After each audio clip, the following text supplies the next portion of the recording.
Alrighty. I had an idea for a car that would run off of seawater.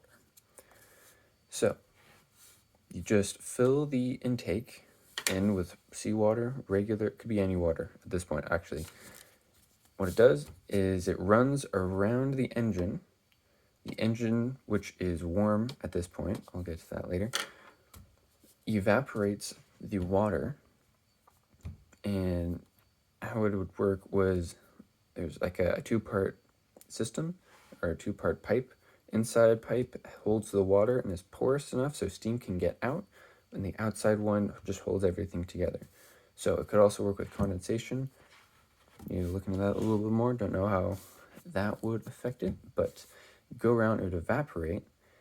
It would go in through steam through a turbine, which would power a backup battery. But it'd also go into a pure water system, and that would split into usable water and a reserve system. So what this would do is this would be all of the leftover minerals, leftover salt, primarily, depending on what kind of water you put it in, have it through some sort of sorter.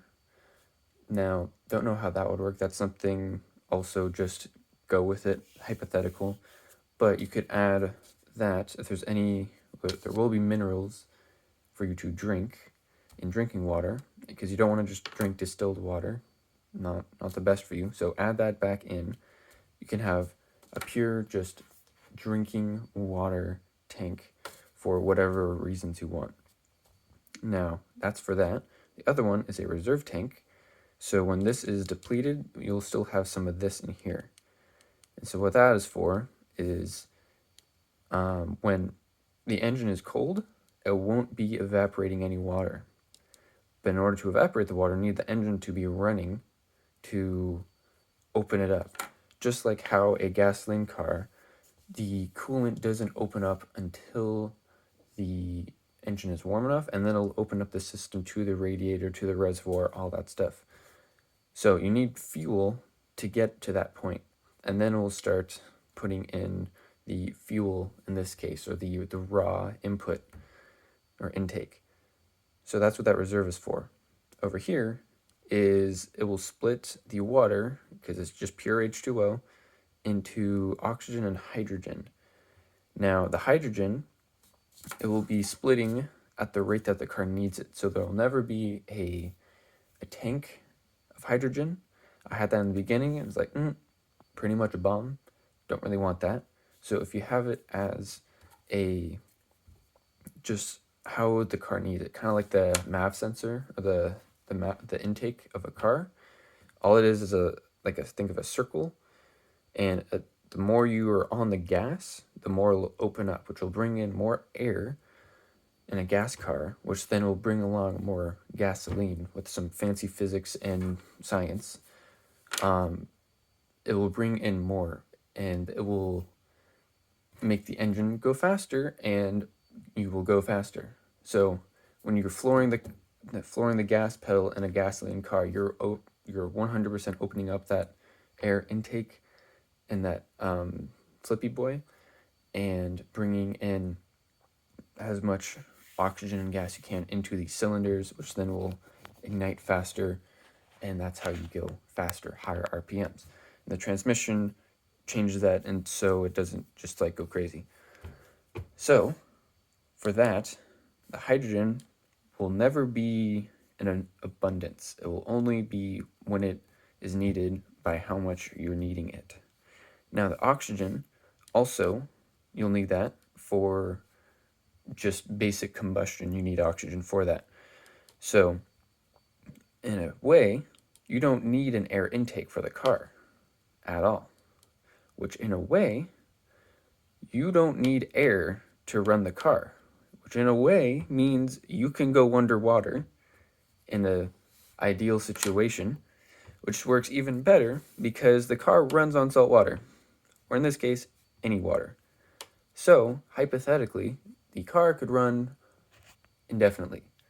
Now, of course, there's kinks and stuff like that, but it would work. Another thing, have an alternator here to a little battery which powers this.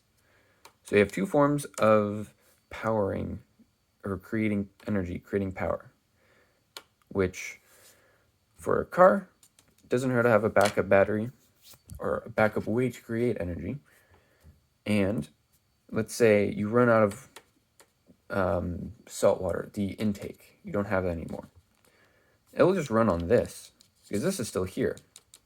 When this is completely empty and you only have the reserve, it will in a sense die and it won't run anymore because you need that just to start up the car if it goes cold.